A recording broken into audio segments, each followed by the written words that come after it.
नमस्कार दोस्तों, मैं हूं मुकेश कुमार। स्वागत करते हैं हम आपका अपने YouTube चैनल मुकेश केमिस्ट्रीगत पटोरी में।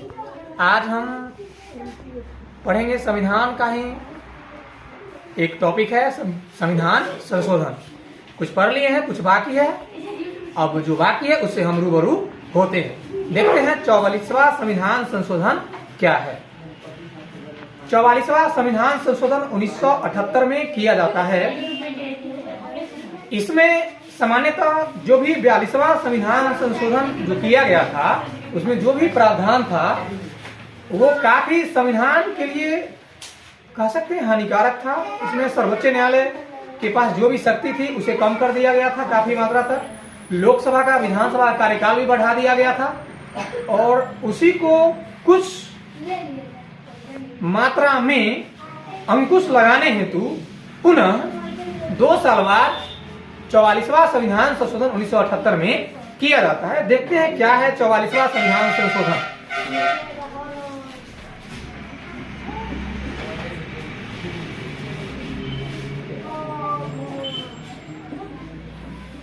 चौवालीसवां संविधान संशोधन 1978 होता क्या है? संपत्ति का अधिकार जो कि मौलिक अधिकार के अंतर्गत आर्टिकल 31 क में रखा गया था, उसे विधिक अधिकार के रूप में अथवा कानूनी अधिकार के रूप में इस संविधान संशोधन के तहत अनुच्छेद 300 क में शामिल कर लिया जाता है। और क्या किया जाता है? 42वां संविधान संशोधन में जो था, लोकसभा और राज्यसभा का जो कार्यकाल सामान्यतः 5 वर्ष के लिए होता है, उसे बढ़ाकर 6 वर्ष के लिए कर दिया गया था। लेकिन 44वां संविधान संशोधन में क्या किया गया? 1978 में पुनः उसको लोकसभा और विधानसभा का जो कार्यकाल था उसे 6 वर्ष से घटाकर 5 वर्ष कर दिया जाता है। और क्या किया जाता है?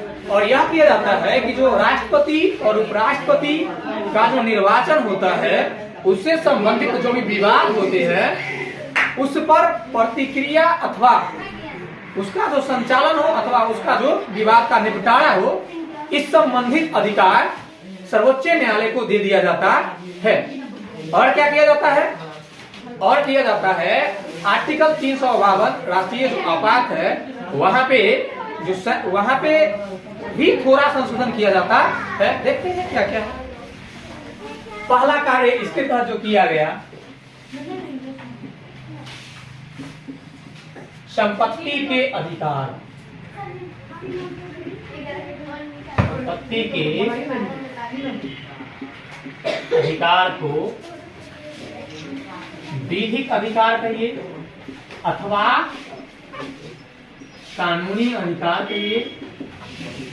विधि कहिए अथवा कानूनी अधिकार क्या कर दिया गया? घोषित कर दिया गया। घोषित कर दिया गया। संपत्ति के अधिकार क्या था? एक प्रकार का मौलिक अधिकार था। क्या था? मौलिक अधिकार था। इसे क्या किया गया? पहले तो जान ले कि मूल अधिकार में इसे कहा था गया था? आर्टिकल 31 क में इसका वर्णन किया गया था। लेकिन इस संविधान संशोधन के तहत क्या किया गया? इसको आर्टिकल 300 क में, आर्टिकल 300 क में क्या कर दिया गया? शामिल कर दिया गया। शामिल कर दिया गया। अब हुआ क्या? तो देखिए, मौलिक अधिकार की संख्या था कितना? तो प्रारंभ में थोड़ा सा ध्यान देना है। जब संविधान बना था उस समय मौलिक अधिकार की संख्या कितना थी? उस समय मौलिक अधिकार की संख्या थी 7। कितना थी? 7। लेकिन एक तो घट गया। ये क्या हुआ? घट गया संपत्ति का अधिकार। तो वर्तमान में कितना है? 6। तो आपसे पूछेगा मूल संविधान में वर्तमान में पूछा जाए मौलिक अधिकार की संख्या मौलिक अधिकार की संख्या कितना हो गया? 6 हो गया। आप लोग भली भांति जानते हैं कि मौलिक जो अधिकार है, मौलिक अधिकार यह अमेरिका के संविधान से प्रेरित है। अमेरिका के संविधान से प्रेरित है, या फिर ऐसे कह ले कि अमेरिका के संविधान से भारतीय संविधान सभा द्वारा इसे दिया गया, अपनाया गया। क्लियर है? अब देखिए मौलिक अधिकार का वर्णन किस भाग में है? संविधान के भाग 3 में इसका वर्णन है। अनुच्छेद की बात करें तो मौलिक अधिकार का वर्णन है आर्टिकल 12 से 35। आर्टिकल 12 से 35 में इस प्रकार देखते हैं हम कि क्या किया गया। 44वां संविधान संशोधन द्वारा संपत्ति के अधिकार को स्पष्ट विधिक अधिकार अथवा कानूनी अधिकार बना दिया जाता है, और संपत्ति का जो अधिकार है वो 31 क में शामिल है पहले से, लेकिन उसे क्या किया गया? 300 क में शामिल कर दिया गया, है ना। संपत्ति का अधिकार देखते हैं। दूसरा क्या है? दूसरा कार्य यह किया गया कि उपराष्ट्रपति और राष्ट्रपति ये दोनों व्यक्ति का निर्वाचन जो होता है, इस निर्वाचन संबंधी जो भी विवाद था, इस विवाद को सुलझाने हेतु किसको अधिकार दिया गया? इस विवाद को सुलझाने हेतु सर्वोच्च न्यायालय को जो है से अधिकार दे दिया गया। तो क्या कार्य किया गया? दूसरा किया गया कि राष्ट्रपति और उपराष्ट्रपति, राष्ट्रपति और उपराष्ट्रपति का जो निर्वाचन होता है, निर्वाचन संबंधी विवादों का निपटारा करने का अधिकार सर्वोच्च न्यायालय को दिया गया। सर्वोच्च न्यायालय को दिया गया। एक चीज याद कर लेंगे, राष्ट्रपति का जो निर्वाचन होता है, राष्ट्रपति का निर्वाचन कहां से लिया गया है? आयरलैंड से लिया गया। आयरलैंड से लिया गया। तीसरा कार्य क्या किया गया है? तीसरा कार्य देखिए, तीसरा कार्य देखिए आर्टिकल 352। आर्टिकल 352 इसमें किसका जिक्र है? राष्ट्रीय आपात का जिक्र है। राष्ट्रीय आपात का जिक्र है। इसके तहत क्या किया गया? जो है सैन्य आंतरिक अशांति, आंतरिक अशांति के स्थान पर सैन्य विद्रोह, आंतरिक अशांति के स्थान पर क्या किया गया?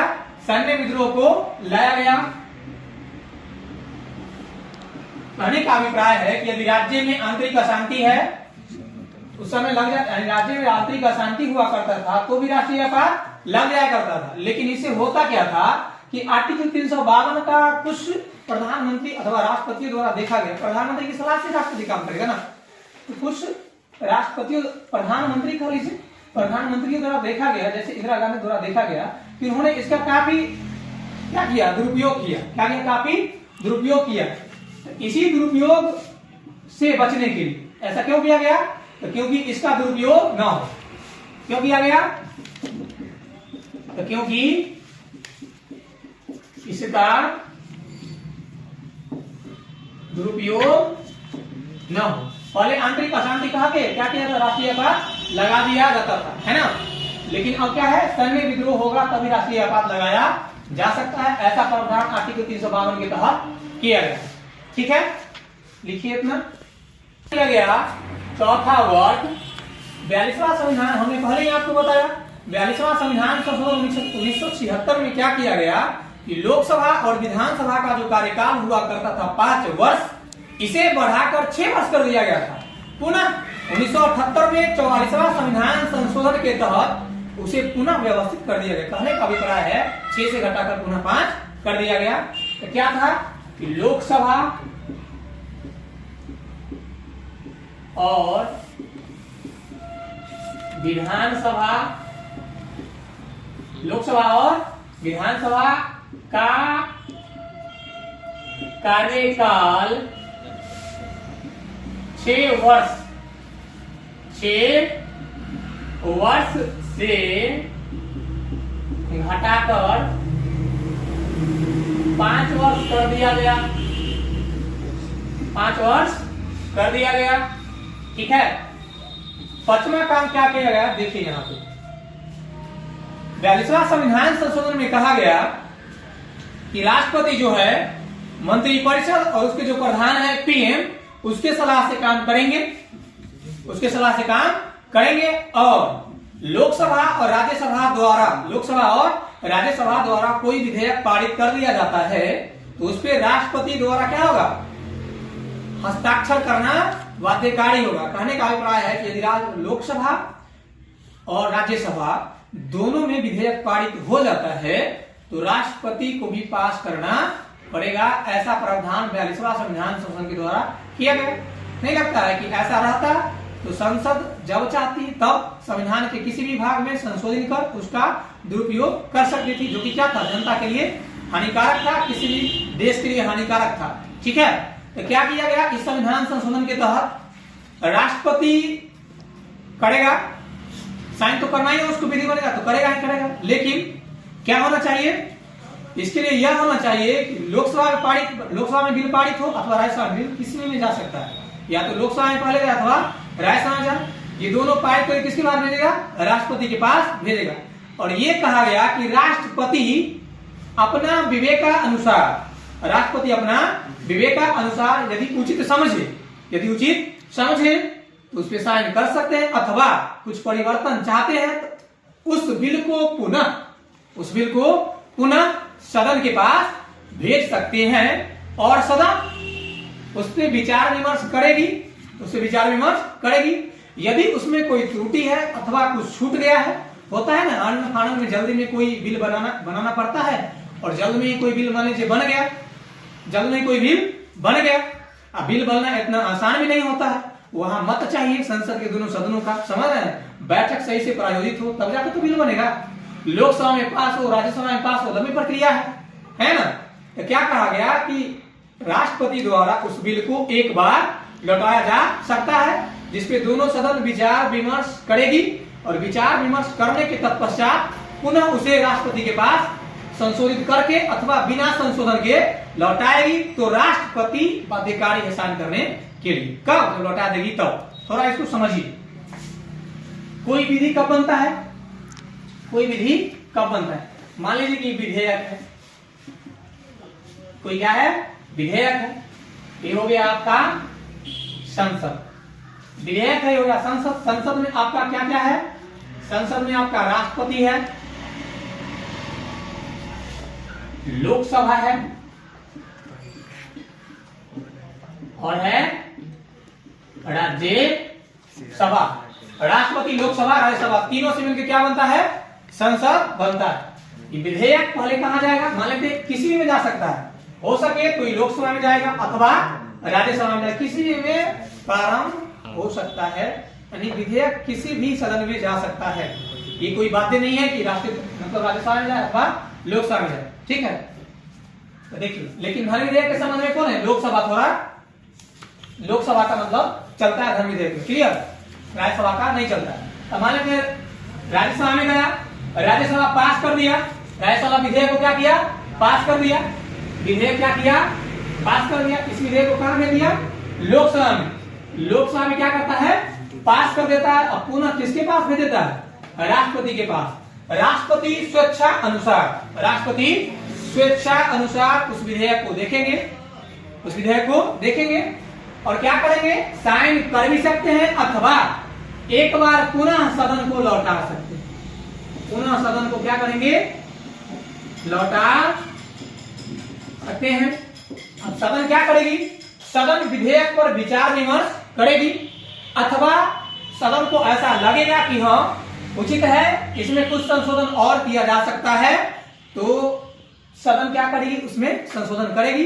तत्पश्चात पुनः क्या करेगी, राष्ट्रपति के पास भेजेगी।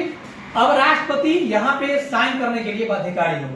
कम से कम इतना अधिकार तो दिया गया कि एक बार लौटाया जा सके, है ना। तो ये परिवर्तन किया गया 44वां संविधान 1978 के द्वारा। कहने का अभिप्राय है कि राष्ट्रपति की शक्ति कुछ बढ़ा दी गई, है ना। अब 42वां संविधान में साफ राष्ट्रपति की शक्ति क्या कर दिया गया था, राष्ट्रपति की शक्तियों का साफ आप देखिएगा तो क्या कर दिया, खंडन किया गया था।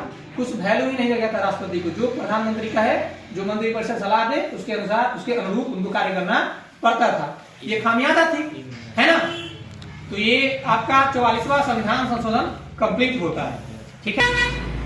अब चलते हैं संविधान संशोधन के अगली कड़ी में, जो काफी महत्वपूर्ण है, 52वां संविधान संशोधन। 52वां संविधान संशोधन 1985 में किया जाता है।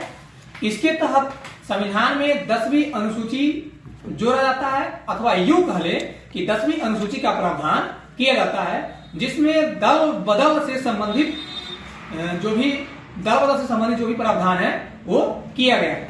इसमें क्या कहा गया है कि यदि कोई दल जिस पार्टी से चुनाव लड़ता है, अथवा जिस पार्टी के चुनाव चिन्ह से चुनाव लड़ता है, वोट प्राप्त करता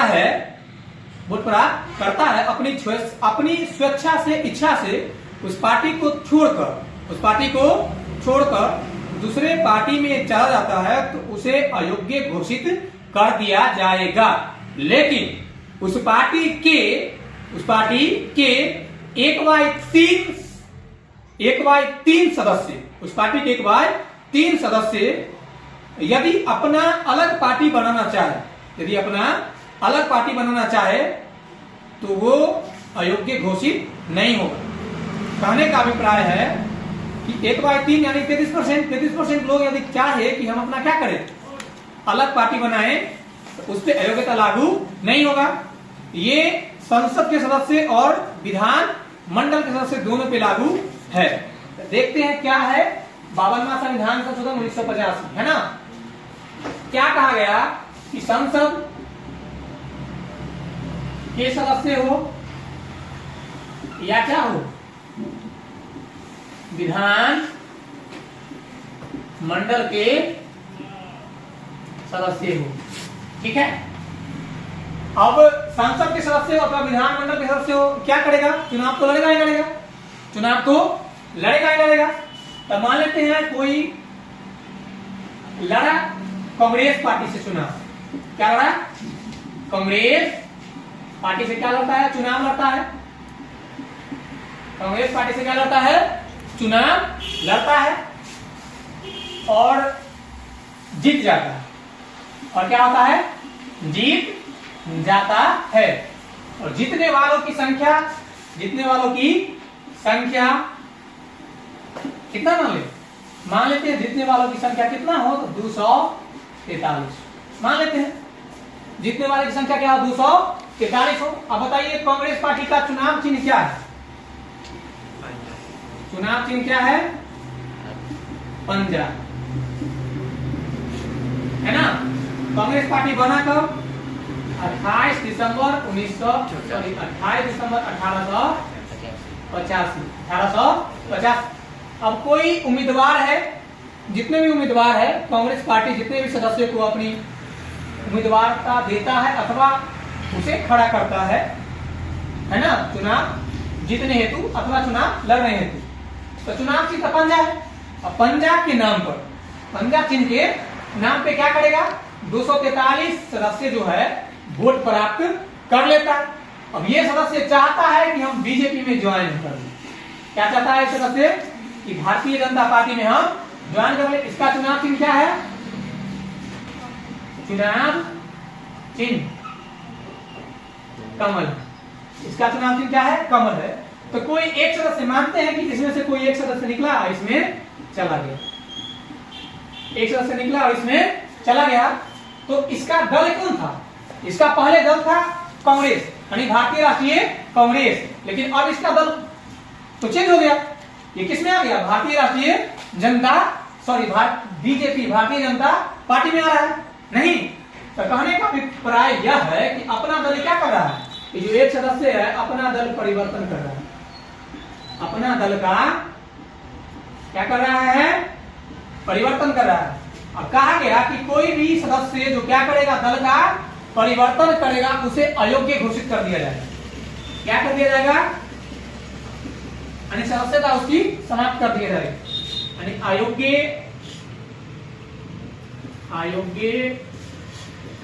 घोषित कर दिया जाएगा। ये प्रावधान किया गया, ठीक है। और क्या किया गया, यदि इसमें से, यदि 243 मेंबर में से विजयी है, ये सब क्या है, विजयी मेंबर है, ठीक है। यदि 243 मेंबर में से 1/3 सदस्य लो, 1/3 सदस्य लो, 1/3 सदस्य लोग क्या करें कि अपना अलग पार्टी बनाए, अपना अलग से पार्टी का क्या करें, निर्माण करे, तो इस पे यह रूल, यानी इसमें अयोग्यता घोषित नहीं किया जाए। कहने का अभिप्राय है कि अपना वह पार्टी निर्माण करे, तो निर्माण क्या है, किया कर सकते हैं, इस पे अयोग्यता का नियम लागू नहीं होगा। 1/3 से मतलब समझ है ना, जो भी हो सीट। अब 243 का 1/3 कितना आ जाएगा, 243 का 1/3 कर लीजिए, कितना आ जाएगा, 81 आ जाएगा। 81 सदस्य, 81 सदस्य चाहे तो क्या करे, अपना अलग से पार्टी बना सकता है, लेकिन इससे कम बना नहीं सकता है। अब 81 कहने का अभिप्राय 1/3 मतलब 1/3 मतलब हो गया 33.33%, यानी अप्रॉक्स 33% लोग, अप्रॉक्स 100 में से 33 लोग, 100 में से 33 लोग चाहे तो अपना दल क्या कर सकते हैं, बना सकते हैं, अपना दल बना सकते हैं। उनपे अयोग्यता घोषित अथवा अयोग्यता का नियम घोषित नहीं होगा। लेकिन कुछ सदस्य चाहे 1/3 से कम, मान लेते हैं यहाँ पे 81 हुआ, अगर 80 सदस्य भी जाएगा इधर, तो सबके सब क्या हो जाएगा, अयोग्य घोषित हो जाएगा, सबके सब क्या हो जाएगा, अयोग्य घोषित हो जाएगा। अगर 80 सदस्य चाहे कि अपना पार्टी बनाए, फिर भी नहीं बना सकता, जितना जीता है उसका 1/3 सदस्य होना चाहिए। और क्या किया गया, इसी संविधान संशोधन के तहत 10वीं अनुसूची जोड़ा गया। 10वीं अनुसूची भारतीय संविधान में जोड़ा गया, जिसके तहत क्या किया गया, यही दल बदल से संबंधित प्रावधान, दल बदल रिलेटेड जा रहे हैं प्रावधान किया गया। तो क्वेश्चन पूछेगा कि 10वीं अनुसूची का संबंध किसे है, दल बदल से। किससे है, दल बदल से। 52वां संविधान संशोधन कब किया गया, 1985। क्या किया गया, तो आप समझ चुके हैं पूरी कहानी क्या है ना। तो ये आपका 52वां संविधान संशोधन 1985 कंप्लीट होता है। संविधान संशोधन क्या है, 55वां क्या है और 56वां क्या है, ये तीनों हम देखते हैं, ठीक है। 54वां संविधान संशोधन बेसिकली क्या किया गया, देखिए अनुसूची 2, इसमें क्या है, विभिन्न संवैधानिक पद, विभिन्न संवैधानिक पद पर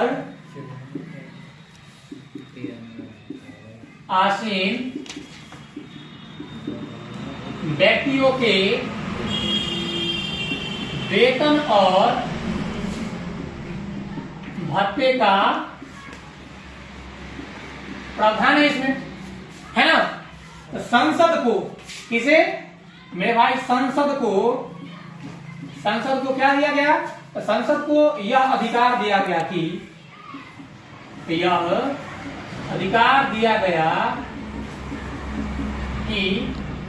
जो सर्वोच्च न्यायालय का जो जज होता है,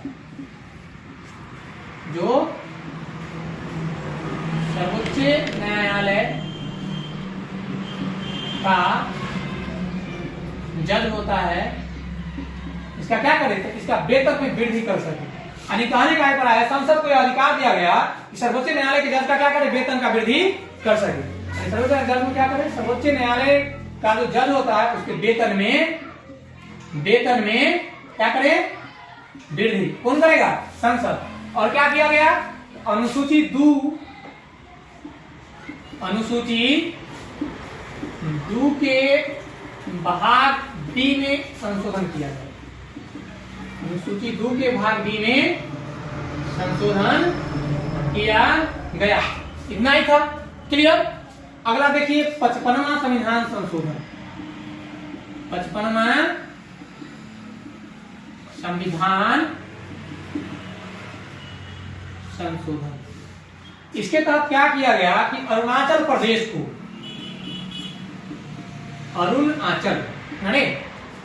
अरुणाचल प्रदेश को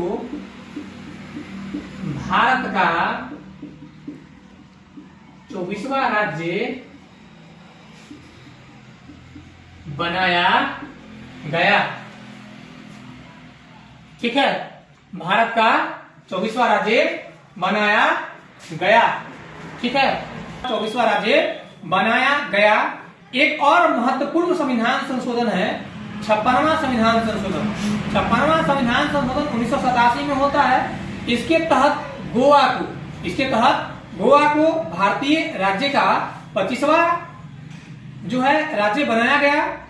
गोवा को आजादी के बाद ऑपरेशन विजय द्वारा भारतीय सेना 1971 में ऑपरेशन विजय चलाती है। फिर वहां पुर्तगालियों का क्या था, कब्जा था। पुर्तगाली को क्या किया जाता है, वहां से मार के भगाया जाता है। तत्पश्चात पुनः गोवा को भारतीय राज्य में शामिल किया जाता है। लेकिन अंततः 56वां संविधान संशोधन 1987 के तहत गोवा को 25वां राज्य बनाया जाता है। अगर बात करें पुर्तगाली अथवा पुर्तगाल का, तो पुर्तगाली जो लोग थे वो भारत में पहले आए थे और सबसे बाद में गए थे।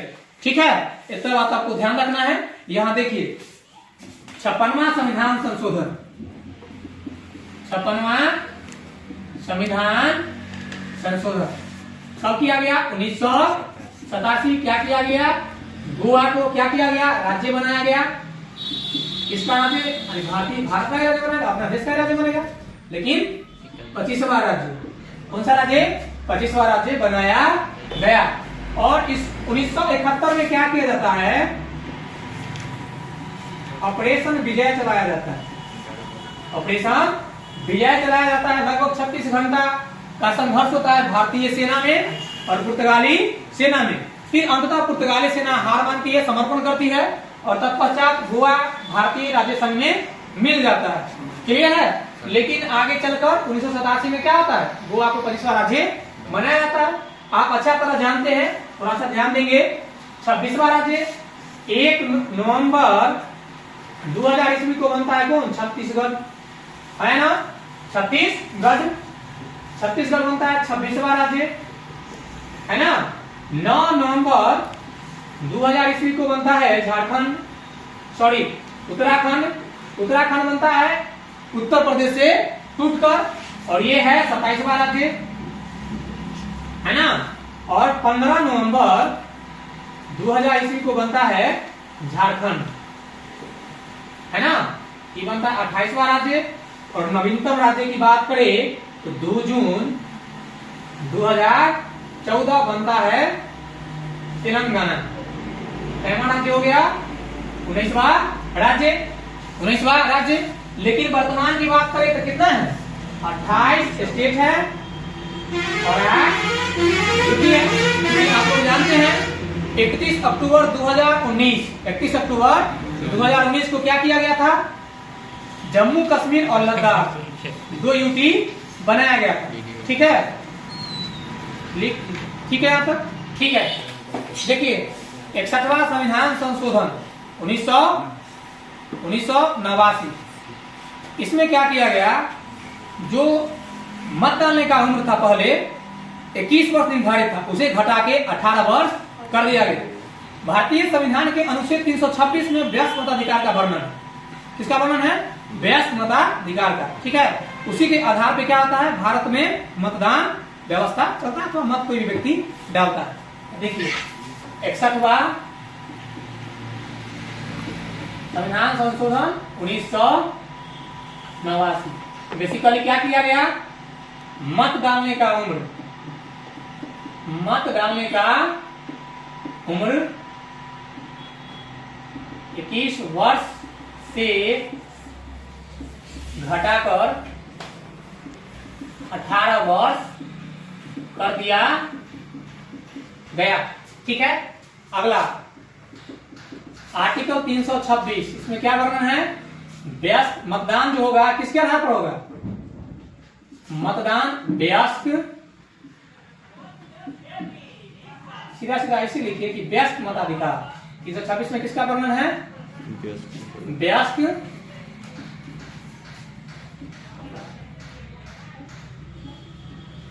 मताधिकार। अब कोई भी व्यक्ति वयस्क माना जाता है जब 18 वर्ष का हो जाता है। क्लियर है?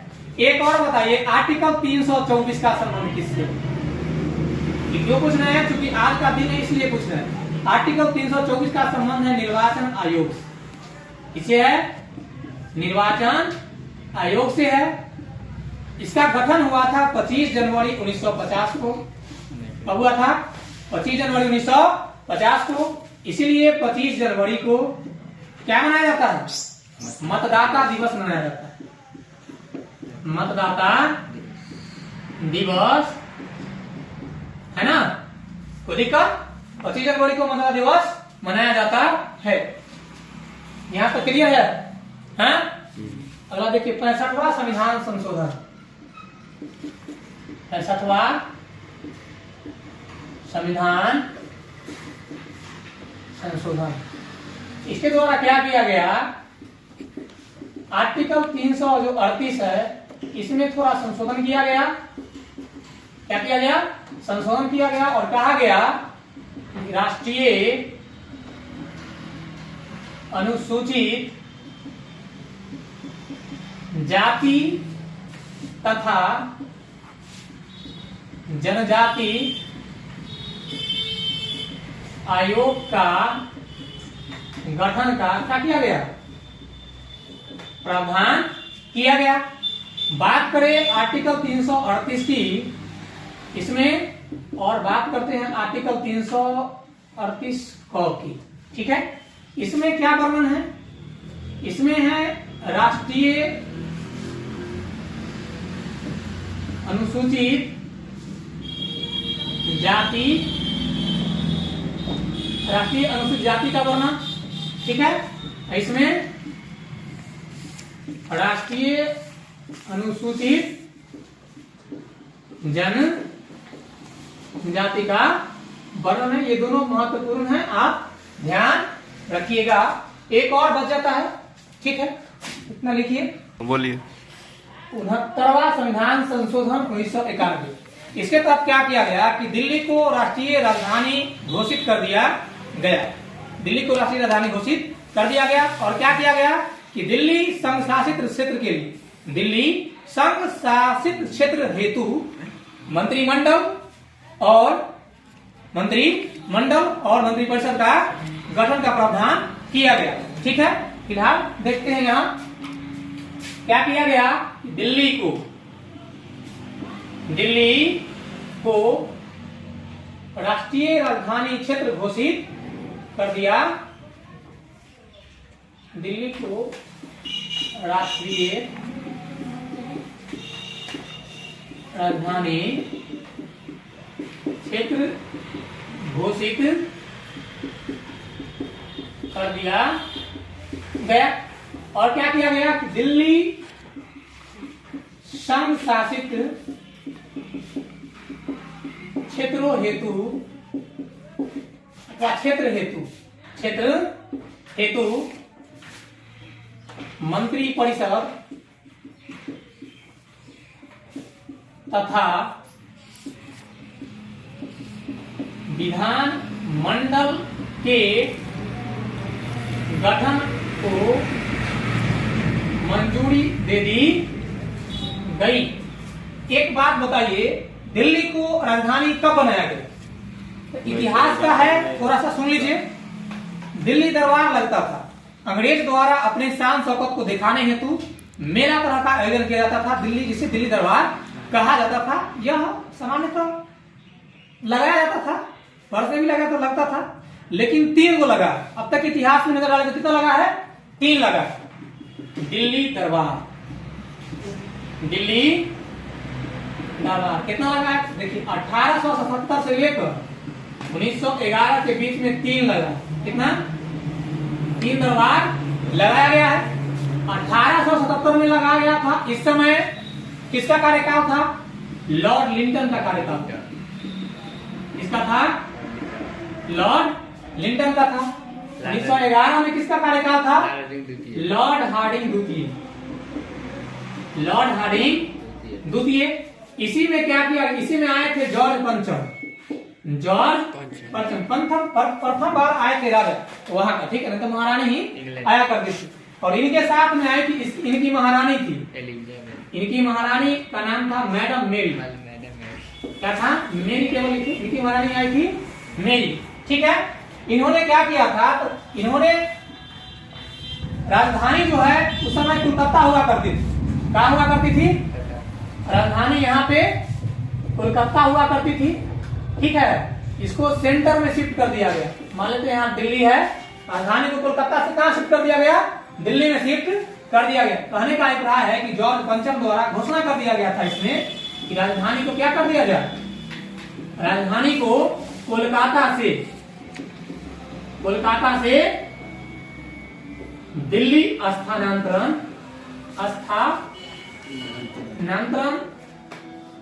कर दी जाए, ऐसा प्रस्ताव इसमें पारित कर लिया गया था। लेकिन राजधानी 1912 में बनती है। दिल्ली कब बनती है राजधानी? 1912 में राजधानी बनकर तैयार हो जाती है। एक और आयोजन हुआ है इसी बीच, 1903 में हुआ है। आप लोग अच्छा तरह जानते हैं कि 1906 में मुस्लिम लीग बनता है। उससे पहले कौन है? 1905 में स्वदेशी आंदोलन 1906 में ही होता है। लेकिन 1905 में क्या होता है? बंगाल का विभाजन होता है। उस समय कौन करता है? कर्जन भर्जन करता है। कर्जन क्या करता है? बंगाल का विभाजन करता है। तो 1903 में कौन रहा होगा वैसा? लॉर्ड कर्जन रहा होगा, लॉर्ड कर्जन। दिल्ली दरबार क्या है? मोटा मोटी समझ ही गए। अंग्रेज अपना शान शौकत दिखाने हेतु एक मेला का आयोजन करता था, जिसमें खान पान अच्छा तरह से किया जाता था और गरीब जनता का अथवा जो भी टैक्स वसूलता था उसको काफी खर्च करता था इस दिल्ली दरबार में। और जनता के लिए कहता था कि आएंगे राजा वहां से, इंग्लैंड से अथवा महारानी, तो कुछ अच्छा करेंगे। लेकिन ऐसा कुछ किया नहीं जाता था। यथावत उसकी स्थिति वैसा ही छोड़ दिया जाता था। क्लियर है? तो दिल्ली दरबार समझ गए। प्रथम हुआ था कब? 1877 लॉर्ड लिंटन, दूसरा लॉर्ड कर्जन के काल में, तीसरा लॉर्ड हार्डिंग द्वितीय। इसमें ऐसा संयोग होता है कि राजा भी आते हैं और महारानी भी आती है। क्यों बताए? इसलिए बताए कि राजधानी की चर्चा हो गई थी। क्लियर है? आज इतना ही, शेष